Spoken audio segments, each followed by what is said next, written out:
I blew $1 million on self-education, and here's what I learned. Now listen, before I share this stuff, I'm not kidding. I've literally spent over $1 million on acquiring information over the last 4 or 5 years, and I'm here to share it with you. So please, because I'm saving you $1 million, drop a like on this video. It would mean the world to me. But number one, what is the first thing I learned? Number one is the importance of energy and focus. Now, by the way, a lot of these things I'm going to share with you guys seem very obvious, but as I have learned more and more and more and dove deeper into this world of learning from these high-level people, what I realize is that they do not complicated things. They do very simple things. They do very fundamental things, but they do them very, very well. They do them better than most people do. So the importance of energy and focus, what does that mean? Energy is how you feel during the day, obviously. Like, energy is linear. You can only have so much energy, right? You can have a 1 to 10 energy. 10 is like the max. All right, so what do some of these high-level people do with energy? Well, they don't drink caffeine. They drink a ton of water. They have mastered their diet. I mean, so much to the point where they'll eat the same things over and over and over again because it's low inflammation, so it allows them to have higher levels of energy and higher levels of focus. Now, focus is exponential. Like, you can be 2, 3, 4, 5 times more focused than someone else with the same level of energy. Okay, a good way to look at focus is like the magnifying glass where you're burning the ant with the sun's energy, right? It multiplies the amount of energy that you have. Now, focus is really important. Well, some of the key things I do to improve my focus and my ability to think is, number one, I don't have notifications on my phone. So no notifications come in. I still get text messages. I still get, actual notifications, right? But they just don't appear on my phone, right? That's number one. Number two is I keep my phone many times in red mode. So it takes all the color out of the phone. It's just red. And what that does is, when you have all those crazy colors on your screen, it's shooting dopamine in your brain. Think of like a slot machine, right? Slot machines are very colorful and vibrant. They're beeping and doing all this crazy stuff because they're trying to get your attention and trying to what? Trying to cause dopamine to go off in your brain. So that's what your phone's designed to do too. It's kind of crazy if you look into this stuff. And that's what these high-level people do is they master that, okay? They master that. So they limit the amount of distractions they have, which increase the amount of focus that they have. They increase the quality of their diet dramatically. Some of them, even like my good buddy Cole Gordon, he literally is on such an intense health regimen. He's taking like 100 to 120 pills a day of different vitamins and minerals and things he needs to take that are specifically designed for his body. These people go that far to improve this stuff. That's how important it is, okay? Number two is that business is just a system. And if you are in business and you are not building a system, then you are building a system by not building a system. So what do I mean by that? A lot of times I'll see people that maybe they're plumbers, right? Or they're landscapers, or they're some sort of service-based profession. And they go off and they break off to do their own thing. And their idea of their business is like, oh, well, I'm just going to have clients. And then instead of like me working for someone else to do the landscaping, I'm just going to do the landscaping myself and get paid directly from the client. Now, is that a system? Yes, it is a system. It's not a very good one. Maybe it's better than you being an employee, but it's not a very good one in terms of how well businesses can run. So ultimately, like on the flip side of that, you've got, think about Amazon, right? Or Uber. Uber's an even easier example, right? So Uber's a system. How does Uber work? Well, there is riders, people that need rides. And because there's an abundance of riders, there's an abundance of an opportunity to make money by giving them a ride. And because there's that opportunity to make money, it draws in people that are willing to drive. And because there's more drivers, it makes the time it takes to wait, the wait time to get a ride, it makes that time less, which increases the amount of demand for the riders, right? Meaning there's more riders because it takes less time to get a driver. And because there's more riders, right, guess what? Now there's more opportunity to make money, there's more opportunity to make money, there's more drivers, the wait times go lower, there's more riders. And it's a system that cycles upwards. It's called an upward feedback loop. So those are two opposite polar extremes on how well a business can go and how well you can run it versus how poorly you can run it. The guy on the landscaping side, it's not even really a business. It's like he's self-employed. Right? Like his idea of a system is just doing the work himself. Meanwhile, you've got like Uber, where they have a system that grows without them doing anything. It just grows automatically. That's the type of business you want to be in. Right? It doesn't necessarily have to be a technology-based company, but you want to be in a business where it's a system, a clear system that's growing on its own.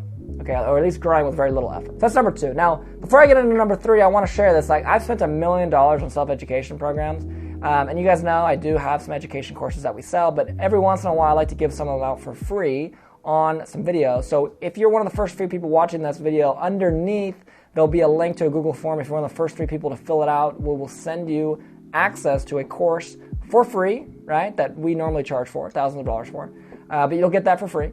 And if you are not one of the first 3 people, if that link is gone or it says like, hey, you're out of time or whatever it is, then unfortunately you're gonna have to wait till the next time. So make sure you subscribe, hit the notification bell, and when I post, make sure you're jumping on that video right away and watching all the way through so you can see if it's one of the videos where we give away a course. Now, point number 3 is that emotions cause failure.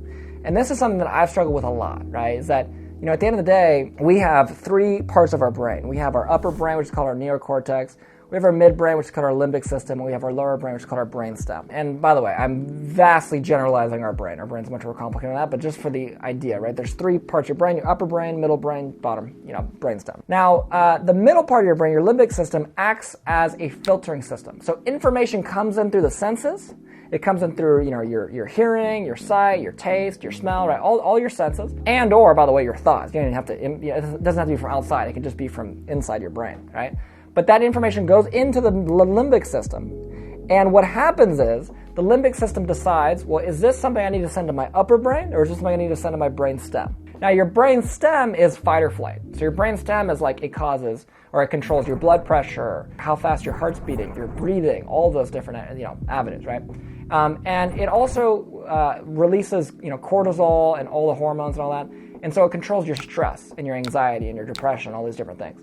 So what happens is when people are stuck in that is they're having sensory information that's coming in, they're feeling overwhelmed, and that is going down to their brainstem, which is then releasing these fight or flight, cortisol hormones, stuff like that, which is causing stress. Now, all you need to do is you need to learn how to rewire that so that when that information comes in, the same information, it doesn't change. Instead of having it go down to the brainstem, you can rewire it to go up to the neocortex. In that upper part of your brain, the neocortex, that's where your problem-solving skills are, that's where your compassion is, that's where your intelligence is, that's where all of those higher-level skills are. What happens is people get stuck down here in the brainstem and they can't solve any problems. And then what happens is when you get stressed, right, it comes in here, brainstem, you're stressed. Now you're trying to solve the problem that caused you to get stressed, because that's what people do, right? They get stressed by something. They're like, let me solve it. But now they're solving it from a place of stress, okay? So do you think they're going to be better at solving the problem or worse? They're going to be worse, right? And then guess what? Now they get more stressed, and then they try to solve it again. They get more stressed. It just keeps going downhill, okay? So what do? Well, number one, you cannot have emotions tied to your results. You have to remove the emotions. But everybody feels stressed at some point, so what do? There's something I learned called the brain model, okay? It's a 5-step model that when you're feeling like you're in your brainstem, you can move yourself consciously from your brainstem all the way up to your neocortex. So the first thing you're going to do is you're going to breathe. Okay, I recommend something called the 4-4-4 breathing method. You inhale for 4 seconds, you hold for 4 seconds, and then you exhale for 4 seconds. Then what you want to do is as you're exhaling, you want to say relax, and you want to consciously relax your body. So just like this, right?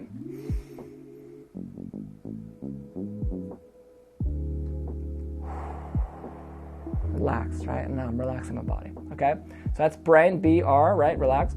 A is you want to ask yourself high-level questions. So, hey, is this how I want to represent myself? Is this how I want my loved ones to see me? This emotional state that I'm in. Is this the best use of my mental being to solve the problem at hand, right? Questions like this. And the answer is probably going to be no to all those questions. So if it is no, then you want to imagine what the person that you want to be to solve this issue, what they would be doing in this situation, how they would be handling it. Imagine that, and you want to notice the difference. And you'll see immediately, all of a sudden, your brain starts operating up here. So that's a little trick I've learned that, again, can eliminate the emotions, the craziness of being an entrepreneur, and get you to really focus on what you need to focus on to be successful. So with that being said, hopefully you guys have enjoyed this video. If you did, subscribe, hit the notification bell, as I always say. Drop a like, leave a comment. Heck, leave a hate comment. Okay, just leave something so I know you watched the video, and I will see you on the next one.